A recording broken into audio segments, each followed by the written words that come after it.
yeah, that kind of brings us to the second stage, which was the theme with surrender. And they call the moving to the middle sequence the passage. And the passage is the longest time and the most intense and the most important part of the journey, is what I understand from what I have snip and pasted in my document. And then the theme of surrender was the first thing I wanted to investigate, like what is surrender? And then regarding to the Bardo. And then when thinking of the word surrender in the context of the Bardo, it can be interpreted as letting go of one's ego, attachments, and fear, allowing oneself to embrace the experience of the intermediate state with acceptance and mindfulness.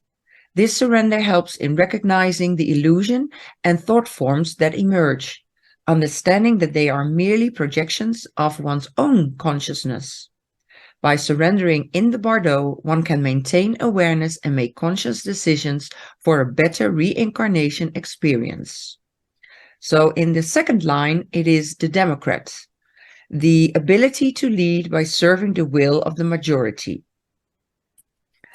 And then in the context of the Bardo state and experiencing surrender to the application of universally accepted systems, the capacity of the self to lead when chosen, it means embracing the understanding that there is a certain systems and beliefs that are widely recognized and accepted, and that the individual has the ability to take a leading role when needed or chosen. This involves acknowledging one's own power and potential while being aware of the greater cosmic principles that govern life and the afterlife. In this state, one is open to the fluidity of existence and the interconnectedness of all things, allowing for personal growth and transformation. What did you feel when you read this? I felt, it was,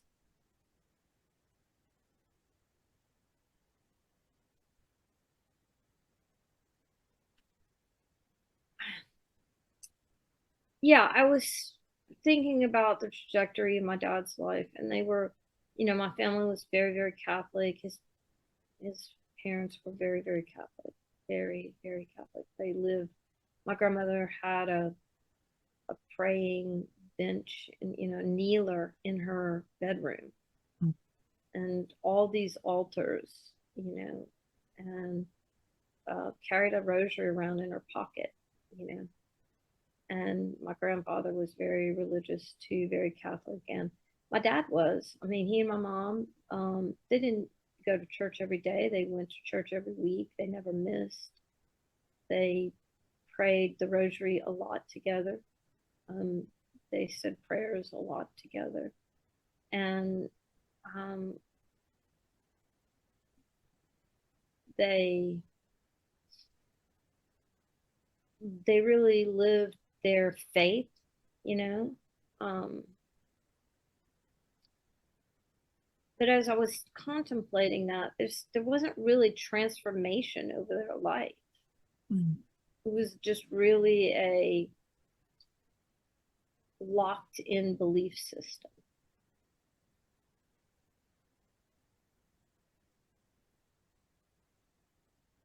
And so when I started to think about the surrender, I think for me it was really, I feel like the transformation came there right at the end when he said, "Thank you for forgiving me." Right. And then he's choosing this experience of Alzheimer's so he can learn to receive love and thus love himself. So I feel like, the transformation came in the last part of his life when maybe some people would see that, oh, you know, how horrible is that to have Alzheimer's and live in a home? But for his soul's work, Right. that was the time of totally dedicated to him. Yeah. Yeah. And what I'm sensing is that the transformation came because forgiveness is, I don't know, almost nothing about the Bible or anything. I wasn't raised religious. I found my own beliefs or knowings through investigation, through just, I went to church for a while because I wanted to know. I was in a deep place, a dark space, and I had a colleague that went to church every week. And I was like, well, maybe it's there. So I tried it out and I found some solace there and I found some truth. And like forgiveness is one of these words that's being preached, like you have to forgive one another for, you know, the sins or whatever. Only God judges. And when you spoke about that forgiveness, that he thanked you for your forgiveness, I felt like you shared the transformation in that. So it kind of brought the circle of him being raised so religious but not knowing the truth of the word forgiveness. Yeah, because my dad, I mean, famously, once he crossed you off of his list, you were Oh, gone. You were off. I mean, my parents didn't speak to me for 10 years, and I don't know if they ever would have had my son not had, you know, a serious absolutely. accident and almost die. Right. I didn't stop talking to them.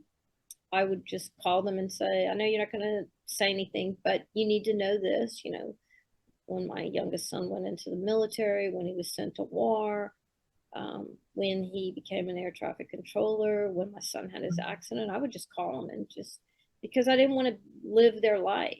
You Right. know, I wasn't going to Repeat match the pattern. their. Right.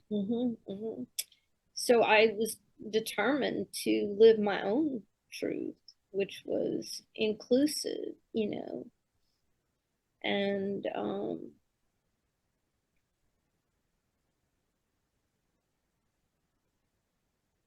but they came around with my son's accident, but not. I only know two people who were exiled and ever moved back into my dad's frame. His Um, whole life, once you were ex, that was it. He was done with you. mm, So you know that's something that you know as a even as a girl I used to think about like where's the forgiveness here, right. you Yeah. know. What could be so horrible that you don't want to speak to your child anymore? Right. And I remember as a girl asking him something like that, like about forgiveness and something that happened. He says, I've forgiven, I just haven't forgotten. And Mm, it didn't ring true in my body. You know, mm, I could feel that he hadn't forgiven. He said, I've forgiven, I just haven't forgotten, and I don't want to choose that again. But mm. it didn't land in my field as truth. But, you know, that was what he would say. Maybe Right. he, I wasn't inside of him, but I can just tell you how it felt in my field. Right. No, I think you were totally right. He knew by head he had to forgive, but he wasn't feeling it, and you were feeling that he wasn't feeling it. Mhm. Yeah. Yeah. Wow. Yeah. So I have a lot of other text written down, but I think it's good to go just through the highlights Well, because and that. the other thing that I didn't write was that, you know, in terms of his family, he was, even though he was the youngest, he was my father was brilliant, had a brilliant mind, and his 19. mind worked very, very fast, and he was great with money. And when my grandparents got older in life, they had a lot of land and they had assets and stuff. And so my dad helped them manage that, put it all on a trust um, for the benefit of legacy. And he was running that and actually making their wealth grow. And then one of his brothers um, wanted his part early Hmm. and really tore the family apart over money. And my grandfather let him. You know, he would never say no to him, even Hmm. though it was, you know, corrupt and selfish, really. But Right. my grandfather let him. And then he bit by bit tore it all apart for, so there was very little left because of the way he did it, and um so my father was the leader of his family in that Yeah. sense. Yeah. And then corruption, and he didn't talk to his brother ever after that. Mm. And he really didn't talk to his parents. His parents died, and he didn't um, speak to them. He saw his mother right before she died. He wasn't as angry at his mother because she actually stood up to the son. She refused to sign. Wow. And she, even though she only had an eighth grade education, but she knew he was up to no good, and they Wow. came to make her She knew sign her some children. paperwork. Yeah. And Wow. she was like, I'm not signing. And so my father was angry with her too. She was out, but after my grandfather died, she was still alive for some years, and eventually he would go to see her when she was at the very, they lived well into their 90s, so they lived a long life, and he did go see her a couple of times. But yeah, eventually my that uncle forged some papers and got control of all her stuff. But yeah, it was, so I thought that part was interesting Yeah. because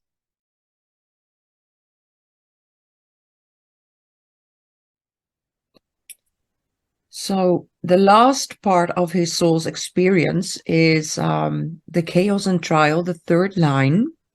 so the third stage of the Bardo, what does Ross say about that? Just in general. In general, he says, I've got as a counterpoint of this transition towards a third line, this can be quite a transition. No, sorry, that's what I said. Yeah. As a counterpoint of this transition towards a third line, this can be quite a transition. But I am sensing that if one has already accepted this part of the end and the beginning, one could be a bit used to this state, and one might be able to surrender to this last phase of the sequence. Because I read into what he spoke about on the being or entering in the third line, the chaos and trial. I felt like, yeah, but he already had two phases. And I think your consciousness is like really loose now from the body and the detachment of the density and being on the earth plane. And he kind of looked around already and kind of accepted, because he had to surrender before that. Like he was in it. He was in it. So for me, it felt like no matter what comes up in chaos, because chaos is for everybody different, I think he might be even able to enjoy it. So, but I feel like that so much because I had the power of really powerful experience. I felt like February 2nd was the day my dad was going to die, that he was going to make the final transition. And I had been working with him energetically, just reikiing, sending energy, holding him in light, because you have to have enough energy to cross over. That's one thing that some people don't know, is that, his blood pressure had gone really low. It was like 40 over something. And I was like, oh, he didn't have enough energy to cross. So I was calling in all my friends, who I knew had those super skills. Like right, I wanted him to get some emergency trauma solution from Michelle Small Wright. So I'm messaging the people who I know who have that. Can you transfer the ETS to my dad? He needs strength to pass. And talking to my acupuncturist in Tucson, asking her for assistance. So we got his blood pressure up. So he had enough. right. Once his blood pressure, they called and they go, his blood pressure went up. Well, And I was no. like, yes, Yes. yes, it's going to be the day, because now Right, he has the power right, to actually cross. So I had been working on him throughout the day, checking in with him, but, giving him a space, just kind of peeking in. And it was so interesting. My acupuncturist in Tucson texted me and she goes, "Do you want to work with your dad?" And I go, "Yeah." So we were working on him together. And I literally I could feel his body leave. And then when his body left, I felt again the burning bush. You know, I felt all that energy come through me. And the phone rang and they said, he's gone. Wow. And so to have, you know, I wasn't physically with him, but you were in the field. Wow. What a gift. And what I felt, you know, was that I felt his energy just flying, like I'm free. Like his spirit was just so free and so incredibly happy. Just, you know, like the freedom. Yeah. And it was such a joyful experience. I'm crying because it was really just an incredible thing to witness with him. And I was so happy for him, you know, that he was free of this vessel that was, you know, literally freezing up. And then I had friends, you know, the message that I sent to the people I wanted to share with was my father has flown like an eagle to the light. He always loved eagles. And I felt that, the power of that, you know, flying.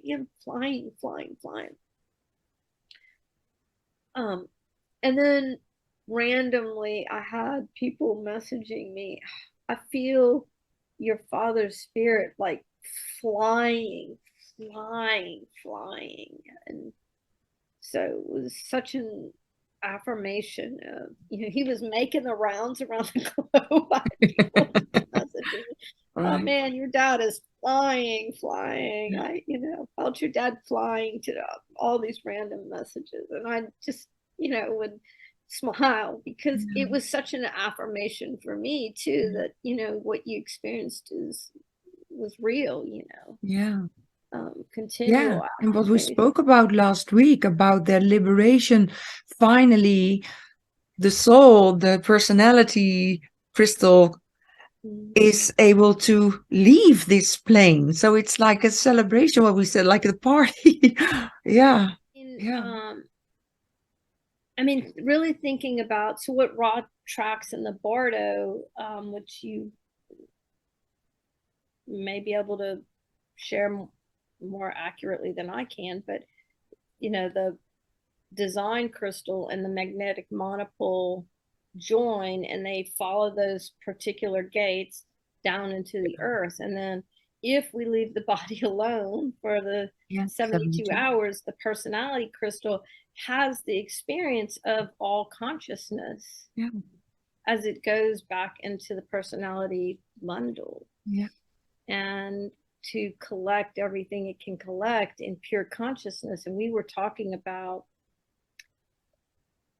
how magnificent that is. Because that's the trip.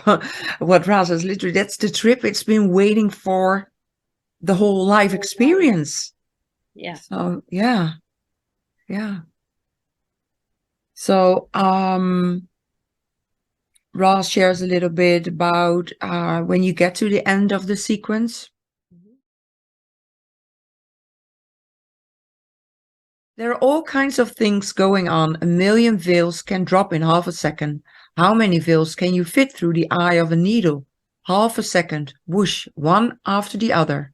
Like the endless cosmic repetitive orgasm. Don't be prejudiced. Chaos can be extraordinary. There is nothing in Bardo where you pay the price for the life. No punishment. Only bodies can be punished. You cannot punish a personality crystal. It's not possible. You just can't. It's consciousness free of the form. Chaos carries no splenic warnings, no emotional wave, and no conceptual diarrhea. It's just happening at the speed of light. We're not talking about the same domain. We're not talking about the same dimension. We're not talking about experiencing in a way that we experience. So Then I wrote, when thinking of the word chaos, it can be interpreted as a state of undifferentiated and raw elements existing before the creation or after the destruction of each recurrent universe. In this sense, chaos represents a state of eternal flux or potentiality, where no form or structure has been established yet. In the context of the Bardo, chaos could symbolize the intermediate stage between death and rebirth, as the individual experiences various aspects of reality and consciousness in an unformed traditional state. And then his third line is the anarchist, the rejection of any institutionalized order. And because it was in the moon, I kind of felt like this could be a part of it, of the third line, and then in the 7 of the earth, the constant need for change, no matter what the prevailing conditions, the drive of the self to express many roles. And I found it so, I don't know, it just resonated so much that I felt it was part of his sequence. So my addition is, it's about trial and error. It's all about power to endure. Therefore, the power to endure the rejection of any institutionalized order, being able to self-express in all kinds of roles that are shown or create within this realm, question mark, like being the saint or the villain, having the possibility to try on any suit and choose for the next incarnation, or not, because I felt like he was just playing, like trying on this hat and trying on this suit, like being even a woman, being whatever role, and then everything going so fast. Like, I'm thinking now of when I was a child, I would go to the attic and then put on all these old clothes that my mother piled up for us to change into and to play parts with your nieces and nephews. And I felt like he was doing that. He was like all over the place and having fun, like not That being, makes me yeah, so happy because really his roles were so defined for so much of his life, right, that there wasn't a lot of play in his life, even his hobbies were it was work because like oh yeah, he of was course, a yeah, gun collector. He loved guns, he loved knives, but he would make his own bullets and he only shot targets. So he would, he would clean all the guns, and then on the rare occasion he would allow himself to go shoot because ammunition is expensive. yeah, He would shoot and then he would go and pick up all the bullets that he shot. Like he'd find them all, then he'd melt them all down, then he would make his own bullets. So it wow, was, it's work, yeah, and yeah, he loved to fly. He flew, and as part of his job he had to maintain his pilot's license. But then he builds an airplane in our garage, you know and he actually manufactures himself a lot of the parts. So, wow, you my know, God, yeah, um, so, they were work, it right, wasn't, yeah. And then for him now to experience, like, I can be anything, anybody, whatever, and then playing with that in that I last love phase. that for him. Yeah, Loved, yeah, loved, loved the freedom of, again, there's freedom in liberation. chaos, Yes, liberation right? from. And then I asked the Sybil a question again, um, about, the anarchist and the rejection of any institutionalized order in context of the Bardo. And then when thinking of the Bardo, the rejection of any institutionalized order, the constant need for change, no matter what the prevailing conditions, the drive of the self to express many roles, refers to the individual's search for a unique and authentic identity, often going against societal norms and expectations. This drive represents the process of self-discovery, transformation, and evolution. It signifies embracing various experiences and roles in order to develop a fuller, more multifaceted understanding of the self. In this state, the individual transcends regular boundaries and seeks to express their true essence beyond the confinements of society-imposed norms. And that so suits his story we just talked about. Right. Incredible. I'm so grateful for this experience. I'm so grateful that you did this for my dad, for me, for the world, really, and that we're sharing it.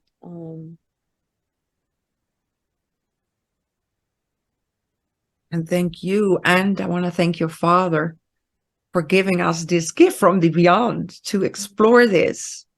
So I feel again that there is something so important for us to explore, because he gives us a peek behind the veil. Right. It's, wow, isn't that a gift of grace? Such a gift of praise. What a celebration of my dad.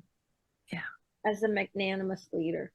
And I know I've said to you how, and I don't know if it was on the our last recording, but how my dad even had a document about, I don't, I want to be cremated. I don't want to, I don't want any of these, he didn't. Right up till the end, he got everything under control. My way or the highway. I want to die on my terms, and here's a legal document. Right. That you do. Yeah, wow. But like now I want a legal document that says I want to be cremated, 4 days after I die. It's a little more than 72 hours. I want 4 days. Leave me alone. Leave me alone. I don't care if you lock me in a refrigerator. Right. Yeah. I don't care. Yeah. Don't do anything to me. I'm seriously going to tell everyone this is what I want, but I may go get a notarized document, and this is what I want. Yeah. Because I want this experience. Yeah. And the importance that we spoke about on the last recording, the importance of us living properly and then dying properly, because in the end, all fractals, all crystals are needed. Yeah. So this is our service to you. Yes. What a beautiful service it can be. Claim your 72 hours, people. Yes. And if you have any questions about the Bardo, the things that we are talking about, you can email us. And if you like, we can maybe even do a Zoom, get serious into it. We are chit chat, but in this case, I feel like if you want to investigate with us and experiment with us, we invite you. If you feel a response, reach out to us, and we'll see what we can unravel and unveil.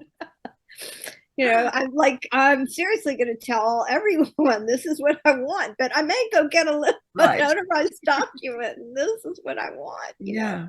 Because I want this experience. Yeah. And the importance that we spoke about on the last recording, the importance of us living properly and then dying properly, because in the end, all fractals, all crystals are needed. Yeah. So this is our service to you. Yes. What a beautiful service it can be. Claim your 72 hours, people. Yes. And if you have any questions about the Bardo, the things that we are talking about, you can email us. And if you like, we can maybe even do a Zoom, get serious into it. We are chit chat, but in this case, I feel like if you want to investigate with us and experiment with us, we invite you. If you feel a response, reach out to us, and we'll see what we can unravel and unveil. I'm super excited by the journey.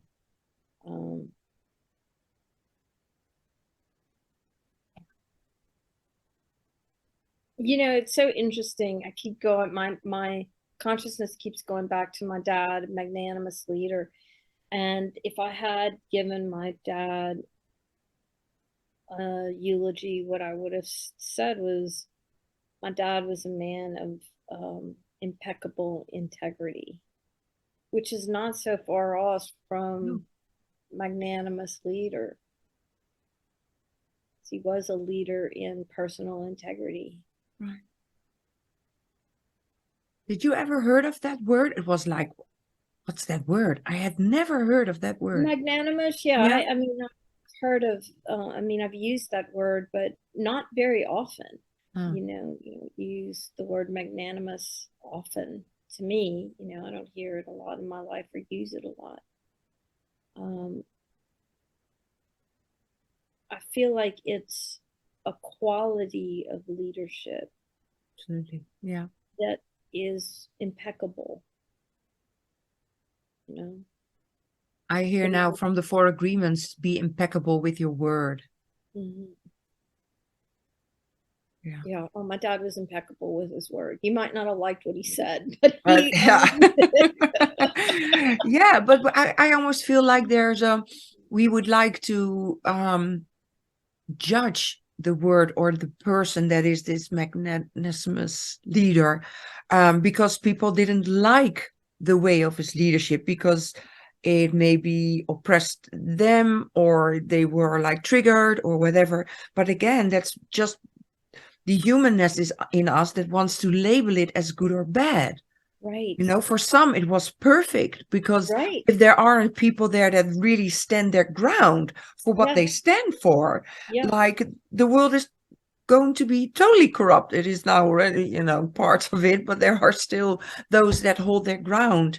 And I even feel like hold the space for the truth. And cannot be your truth, but Mm. yeah. Yeah. So thank you so much for celebrating my dad with me. I feel like this was a celebration Absolutely. of not only his life, but his soul, Yes. his design and personality crystal. Yes. Um, And I love that because now we are honoring the totality, the wholeness, every bit of part that we are here. Yeah. Yeah. well, I'm just totally lost for words. I'm trying to find, but there's nothing.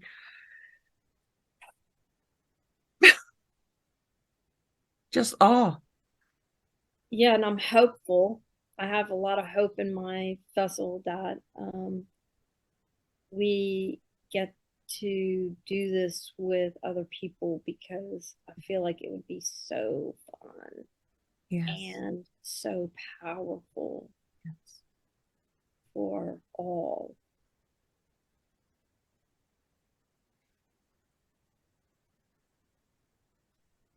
It's interesting to me to think about, in a sense, the service this is.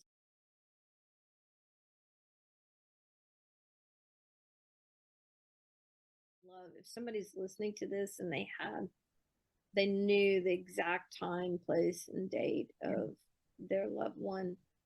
Um, I would love for them to reach out to us, and that maybe we do this together with them.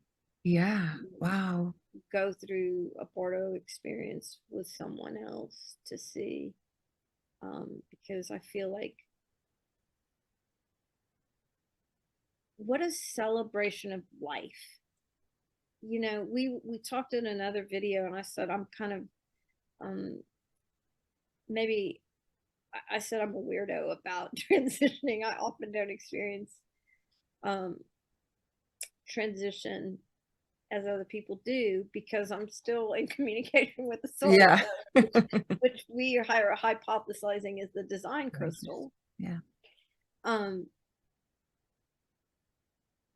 and I know that a lot of people suffer when their loved one dies or transitions because maybe they don't experience, I'm sure they don't. We can't all experience everything the same way. But what I feel like is that through this Bardo, we are given a glimpse into what that experience is for the personality crystal. Right. Yeah. And I love that it's, there's a solace, like I shared with you. I feel a solace in there. And again, Ra talks about in life, it's all about the body and following the vessel and having its story. And now we're unraveling the soul's story.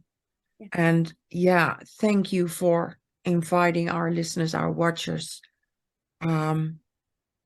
If they feel a resonance with us and they would like to experiment with us as a gift to all parties, to us, to them, to the one transitions, to the soul, to, I always feel like the whole cosmos is like